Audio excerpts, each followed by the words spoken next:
ఇప్పుడున్న పరిస్థితులను బట్టి చూస్తే తమిళ రాజకీయాలు ఏ తీరం చేరబోతున్నాయి? ఇన్నాళ్ళు స్తబ్దుగా ఉన్న డిఎంకేలో వచ్చిన చలనం ఏం చెబుతోంది? జయ మరణం తర్వాత ఏర్పడ్డ ఖాళీని భర్తీ చేయడంలో ఎవరికి ఎంత అవకాశం ఉంది? ప్రాంతీయ పార్టీల పోరాటమేంటి? జాతీయ పార్టీల ఆరాటం ఎంతవరకు ఫలిస్తుంది?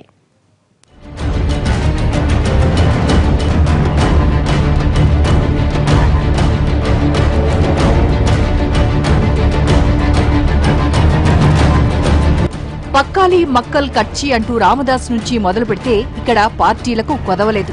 సిపిఐ, సిపిఎం కలుపుకుని కాంగ్రెస్, బీజేపీలు కూడా గత కొన్నేళ్లుగా ఎన్నికల పోరాటం చేస్తూనే ఉన్నాయి. ఆఖరున శరత్ కుమార్, విజయకాంత్ లాంటి సినిమా వాళ్లు పార్టీ పెట్టినా పెద్దగా ప్రయోజనం పొందలేకపోయారు. తమిళనాట ఎందరు ఎన్నేసి పార్టీలను పెట్టినా డీఎంకే, అన్నా డీఎంకే అని రెండు పార్టీలు మాత్రమే ఎన్నికల బరిలో నువ్వా నేనా అని తలపడుతుంటాయి. వీటిలో చెరొక పార్టీకి చెరోసారి అధికారమిచ్చే తమిళ ప్రజలు పోయిన ఎన్నికల్లో మాత్రం మళ్లీ అమ్మకే పట్టం కట్టారు. దీనంతటికీ కారణాలు లేకపోలేదు. కరుణానిధి వృద్ధాప్యంతో పడకేయడం, స్టాలిన్, అళగిరి మధ్య విభేదాలు, రాజా కనిమొళి అవినీతి కేసులతో జైలుపాలు కావడంతో డీఎంకే తీవ్ర సంక్షోభంలో పడిపోయింది. సంప్రదాయం ప్రకారం అధికారం చేతికొస్తుందని భావిస్తే అమ్మ పథకాల మహత్యం ఉదయించే సూర్యుడికి మబ్బుల్లా అడ్డు నిలిచాయి. సునామీలు, తుఫాన్ల వంటి ప్రకృతి వైపరీత్యాల నుంచి మొదలు పెడితే వ్యక్తిగతంగా వచ్చే ఆపత్కాలమే కాకుండా ఆపద్బాంధవి పాత్ర పోషించడంతో రెండోసారి కూడా ఆమెనే గద్దెనెక్కించారు. అన్నతో కలబడి వారసత్వ పోరులో విజయం సాధించిన స్టాలిన్ ఓటర్ల దగ్గర మార్కులు వేయించుకోలేకపోయాడు. అనుభవలేమి కొద్దీ మరో 5 ఏళ్ల పాటు ఆగాల్సిన దుస్థితి తలెత్తింది. అమ్మకు అనారోగ్యం చేయకుండా మరో 5 ఏళ్ల పాటు పదవిలో ఉండి ఉంటే డీఎంకే పరిస్థితి మరింత దయనీయంగా మారి ఉండేది. తమిళ ప్రజల దురదృష్టం కొద్దీ అమ్మ కన్నుమూయడంతో అమ్మలేని లోటు చిన్నమ్మ భర్తీ చేస్తుందని భావించారు. చిన్నమ్మను కోర్టు కేసు జైలుకు చేర్చడంతో రాజకీయంగా విపరీతమైన మార్పులకు అవకాశం ఏర్పడింది. శశికళపై ఎలాంటి కేసులు లేకుండా ఉంటే ఈ పాటికి తమిళనాడు రాజకీయాల్లో ఇంత సంచలన మార్పులొచ్చేవి కావు.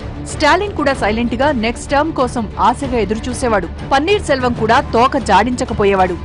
స్టాలిన్ ధైర్యమల్లా ఒకటే. ఇటు చూస్తే అంతగా అనుభవం, ప్రజాదరణ లేని పళనిస్వామి. మరో రాజకీయ తార తెరంగేట్రం చేసే పరిస్థితి కూడా కనిపించడం లేదు. ఉన్న ఒకే ఒక్క ఆశాకిరణం స్టాలినే. రాష్ట్ర రాజకీయాల్లో కేంద్రం జోక్యం తగ్గాలంటే అందుకు తనే సమర్థుడని జనానికి కూడా తెలిసింది కాబట్టి వీలైనంత త్వరగా ఎన్నికలకు వెళ్లాలన్నది గేమ్ ప్లాన్. అందుకే స్టాలిన్ రహస్య ఓటింగ్ సాకు పెట్టి అసెంబ్లీలో వీరంగం ఆడాడు. బయటకొచ్చి దీక్షా యత్నాలు చేశాడు. కార్యకర్తలను నడి రోడ్డుకు లాగి వాళ్ల చేత గడబిడ చేయించాడు.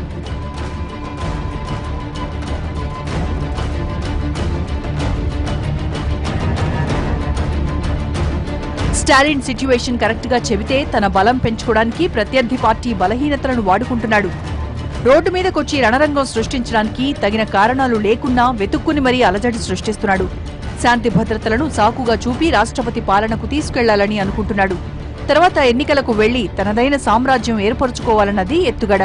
ఆ రకంగా మెజారిటీ రాకుండా చూడాలా, ఆ తర్వాత ప్రెసిడెంట్ రూల్ పెట్టించాలా, గవర్నర్ రూల్ పెట్టించాలా, ఎన్నికలకు పోవాలా. ఇది అత్యంత అప్రజాస్వామికమైన వైఖరి. నేకడిగా, నగ్నంగా ఎంత ఏమంటావు ఇలాంటి దుశ్చర్యల్ని.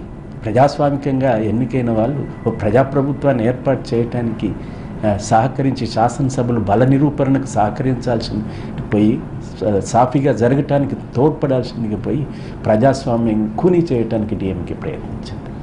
జాతీయ పార్టీలు కూడా దక్షిణాదిన పాగా వేయడానికి ఇదే సమయంగా భావిస్తున్నట్టు కనిపిస్తోంది. ముఖ్యంగా కమలనాథులు తమిళ నాడి పట్టడానికి తగిన సందర్భంగా అంచనా వేస్తున్నారు. ఈ సమయంలో అన్నా డీఎంకేను ఎంత మేరకు అభాసుపాలు చేస్తే అంత మంచిదిగా భావిస్తున్నారు.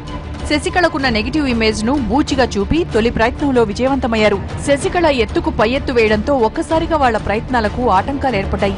దీంతో చేసేది లేక రాజకీయ అస్థిరతకు తెరలేపే కార్యక్రమానికి దిగారు.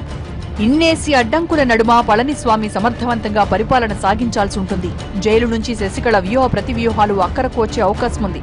కానీ ఇటు ప్రాంతీయ పార్టీలు, అటు జాతీయ పార్టీల నుంచి ఎదురు దెబ్బలు గట్టిగానే తగిలేలా కనిపిస్తోంది. ప్రస్తుత పరిస్థితులు పళనిస్వామికి సవాల్గా నిలుస్తున్నాయి. జల్లికట్టుతో కేంద్రానికి తామేంటో రుచి చూపిన తమిళ ప్రజల మద్దతు సాధించాల్సిన అవసరం బాగా కనిపిస్తోంది. అలా జరగాలంటే తిరిగి అమ్మ పాలన ప్రవేశపెట్టగలగాలి. అమ్మ నచ్చిన మెచ్చిన పనులు చేస్తూ ప్రజలకు దగ్గరవ్వాలి. ఇటు పార్టీ ఉప ప్రధాన కార్యదర్శి దినకరన్ అండదండలతో పార్టీకి, ప్రభుత్వానికి సమన్వయం సాధించాలి. ఇవన్నీ చేయగలిగినప్పుడే పళనిస్వామి నెట్టుకురాగలరు. ఇటు స్టాలిన్ ని కంట్రోల్ చేస్తూ అటు కేంద్రం నుంచి తగిన మద్దతు పొందటం ఒక రకంగా కత్తిమీద సామి. ఈ గేమ్లో పళనిస్వామి ముందడుగు వేయడానికి తమిళ ప్రజల మద్దతు ఎంతైనా అవసరం. సంప్రదాయం మార్చి మరీ తీర్పునిచ్చిన తమిళ ఓటర్లు ఈ దిశగా ఆలోచిస్తేనే రాజకీయ సుస్థిరత, లేకుంటే కష్టకాలమే. స్టాలిన్ లాంటి నాయకులు కాదు, తాము గెలవాలంటే తమిళులు అందుకు తగిన విధంగా స్పందించి శ్రమించక తప్పదు.